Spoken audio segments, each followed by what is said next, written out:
Mbak Susi ini ngeliat sosok pocong dari anak tetangganya Mbak Susi yang meninggal baru 3 hari itu. Halo guys, balik lagi di channel YouTube gue, Dunia Maya dalam Misteri, dan bareng gue lagi, Maya Marisa. Guys, kali ini gue mau mencerita sebuah kisah mistis atau kisah nyata dari orang yang emang ngirim DM Instagram ke Instagram gue. Mau tahu cerita selengkapnya seperti apa? Yuk simak dan tonton terus ceritanya.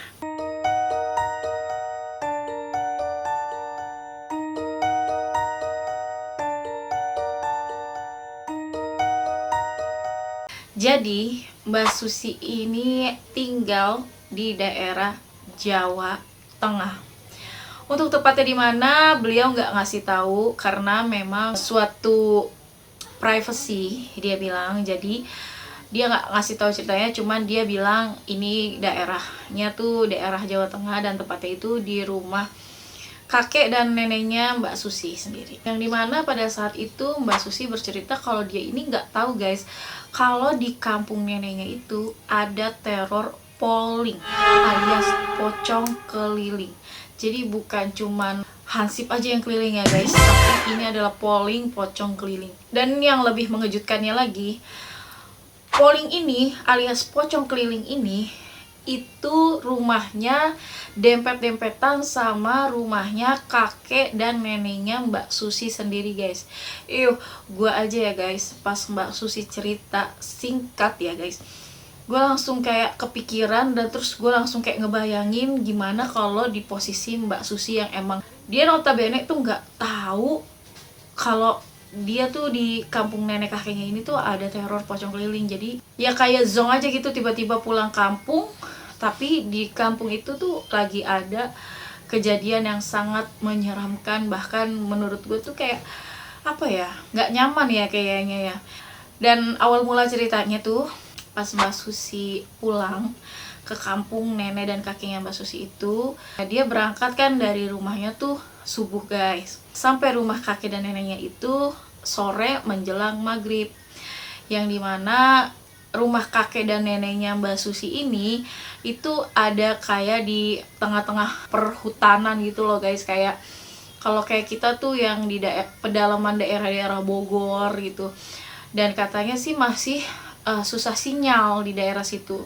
Singkat ceritanya nih, Mbak Susi sudah sampai di rumah kakek dan neneknya itu menjelang maghrib.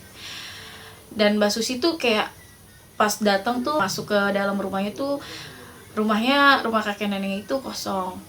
Nah setelah ditungguin, ternyata setelah lepas maghrib kakek dan neneknya itu pulang ke rumahnya. Terus Mbak Susi tuh bertanya, "Kek, Nek dari mana?" gitu. Terus kakek neneknya bilang dari sebelah. "Oh iya, aku lupa. Itu sebelah ada acara apa ya, Nek? Kok rame-rame gitu?" Nah terus nenek kakeknya bilang, "Itu loh, sebelah anaknya baru aja meninggal. Dan hari ini itu tepat 3 hari anaknya meninggal," dia bilang. "Oh iya," kata Mbak Susi gitu kan. Sambil Mbak Susi kayak bingung gitu, kayak gue datang di saat yang nggak tepat nih gitu kan. Udah di tengah-tengah hutan, tetangganya ada yang baru meninggal baru 3 hari pula gitu kan. Nah terus singkat cerita Mbak Susi ya lepas kangen lah sama kakek dan neneknya katanya. Neneknya tuh nanyain kabar bla bla bla segala macam. Terus setelah habis Isya, kakek dan neneknya Mbak Susi ini pamit sama Mbak Susi. Dia bilang, "Sus, kakek sama nenek mau ke samping dulu ya, mau ke sebelah dulu ya. Soalnya mau mengadain tahlilan malam ketiga," katanya.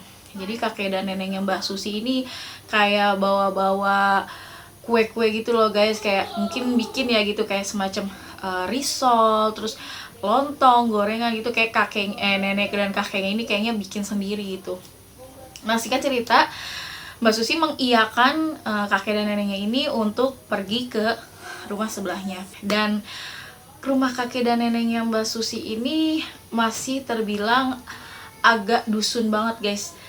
Jadi kalian tau gak sih kayak rumah yang bawahnya itu setengah dari bangunannya itu tuh udah permanen, tapi pas setengah ke atasnya itu tuh kayak masih dari bilik anyam gitu.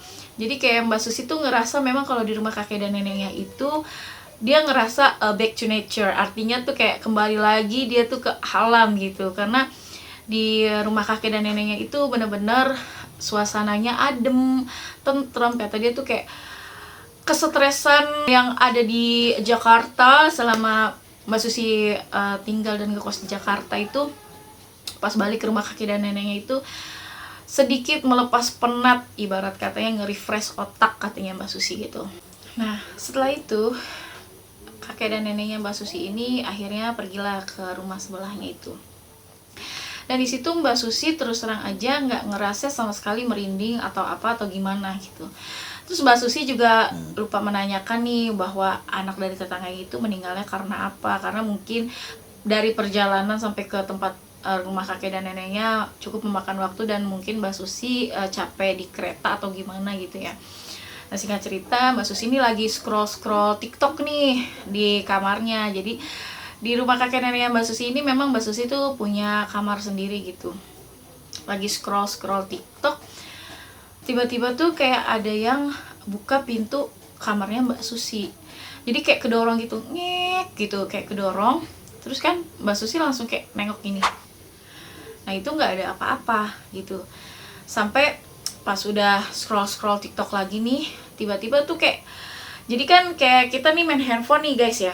Nah terus pada saat kita scroll gitu kan ada dimana layar kita tuh berkedip tapi meninggalkan kayak hitam gitu kan, seret gitu kan. Nah pas dia lagi scroll TikTok, tiba-tiba Mbak Susi ini ngeliat sekelebatan di belakang dia. Jenisnya tuh kayak pocong guys. Dan Mbak Susi langsung kayak skip gitu loh, kayak langsung plek gitu. Langsung kayak dia nengok ke pintunya lagi, tapi pintunya langsung tiba-tiba tutup sendiri. Dan di situ Mbak Susi kaget, benar-benar kaget guys. Langsung kayak dia langsung terus dia langsung, yang tadinya dia santai lagi tiduran, tiba-tiba dia langsung kayak duduk gitu. Dia duduk, dia nggak berani keluar sama sekali. Sampai akhirnya kayaknya kalau dia diem katanya dia tuh malah lebih takut gitu. Akhirnya dia tuh tetap nyalain handphonenya, terus volumenya digedein, dia setel kayak murotalan gitu guys, saking dia takutnya gitu. Nah pada saat dia setel murotal kenceng gitu, samar-samar itu terdengar suara tolong.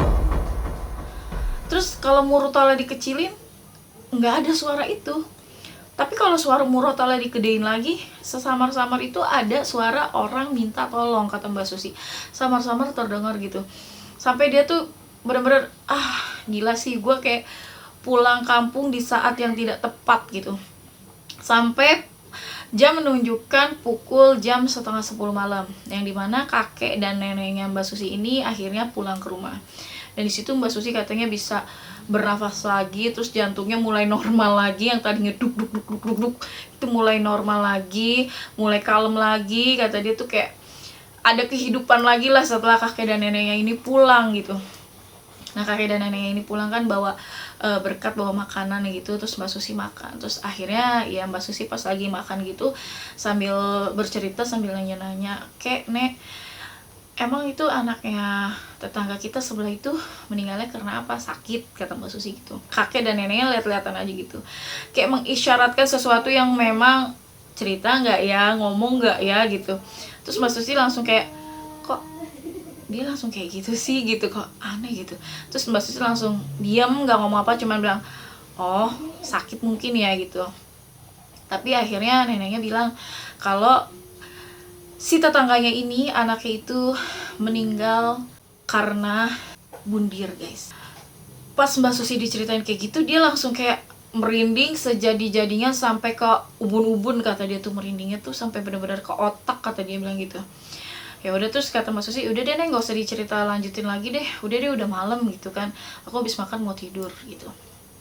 Nah udah tuh akhirnya Mbak Susi cuci tangan, cuci kaki, cuci muka, prepare mau tidur nih guys. Nah kan kamarnya Mbak Susi ini sendiri, kamar kakinya sendiri. Nah kamarnya Mbak Susi itu ada di urutan nomor 2. Jadi buka pintu ruang tamu, kamar kakeknya, baru kamar Mbak Susi. Yang dimana di setiap kamar itu ada jendela. Di bagian samping itu menghadap ke kebun. Jadi sampingnya itu kayak ada kebun bambu gitu loh guys, kebun bambu gitu.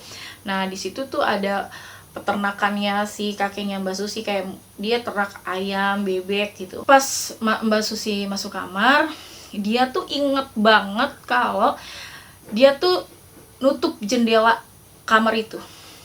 Dia ingat banget dia nutup jendela kamar itu. Tapi pada saat Mbak Susi ingin tidur, tiba-tiba dia mimpi. Dia mimpi dimana dia tuh ada di tengah-tengah rumah tetangganya itu, dan dia di dalam mimpinya Mbak Susi ini menyaksikan si anak dari tetangganya itu melakukan tindak. Kayak kalau menurut Mbak Susi itu bukan mimpi, alias Mbak Susi itu awalnya mungkin kesemsem sama cerita neneknya ini, jadi ke bawah-bawah tidur, akhirnya terbawa mimpi gitu kan. Nah tapi pada saat Mbak Susi terbangun, betapa shock dan kagetnya guys. Mbak Susi ini ngeliat sosok pocong dari anak tetangganya Mbak Susi yang meninggal baru 3 hari itu ada di depan jendela kamarnya, dan itu hording jendela kamarnya terbuka lebar, dan dimana pocong itu palanya tuh nggak diri tegak gitu, tapi palanya itu sama dengan yang neneknya ceritain, jadi kayak ngeneklek gini, tapi posisinya tuh sambil ngeliatin Mbak Susi. Jadi kayak lu kebayang gak sih gitu, pada saat lu bangun dari tidur lu, dari mimpi lu, tiba-tiba lu langsung ngeliat kayak gitu. Dan di situ Mbak Susi langsung kayak shock. Dia nggak ingat apa-apa, ingat-ingat pagi mau subuh itu dibangunin kakek dan neneknya, dia tuh langsung nangis, langsung teriak, terus dia langsung cerita sama kakek neneknya. Dan ternyata neneknya juga akhirnya cerita sama Mbak Susi kalau memang dari hari pertama, hari kedua, bahkan hari ketiga ini ya udah banyak cerita yang dimana tetangga-tetangganya itu melihat emang ada sosok pocong yang menyerupai dari anak tetangganya Mbak Susi tersebut. Dan akhirnya Mbak Susi cuma nginep 1 hari di rumah nenek kakeknya, dan dia udah nggak kuat lagi, katanya dia tuh sehari aja katanya kayak sebulan gitu. Akhirnya dia langsung cabut lagi, balik lagi ke Jakarta, dan ya udah kata dia mungkin bakalan balik lagi ke rumah kakek neneknya kalau mungkin udah 6 bulan atau 3 bulan kemudian dia bakalan balik lagi. Dan ceritanya itu Mbak Susi udah benar-benar nggak mau balik lagi nih ke rumah kakek neneknya karena kejadian itu guys. Semoga Mbak Susi nggak kebawa-bawa mimpi lagi ya Mbak untuk ceritanya kali ini. Oke guys, terima kasih buat yang udah nonton, buat yang udah subscribe channel gua. Dan oh ya guys, buat kalian nih guys yang punya cerita pengalaman horor, boleh banget langsung aja kirim DM kalian ke Instagram Maya Marissa itu aja udah, atau boleh banget kirim WhatsApp voice note kalian ke nomor WhatsApp yang memang nanti ada gue tulis di kolom deskripsi. Oke, gue Maya Marissa pamit undur diri, dan assalamualaikum warahmatullahi wabarakatuh. Bye bye.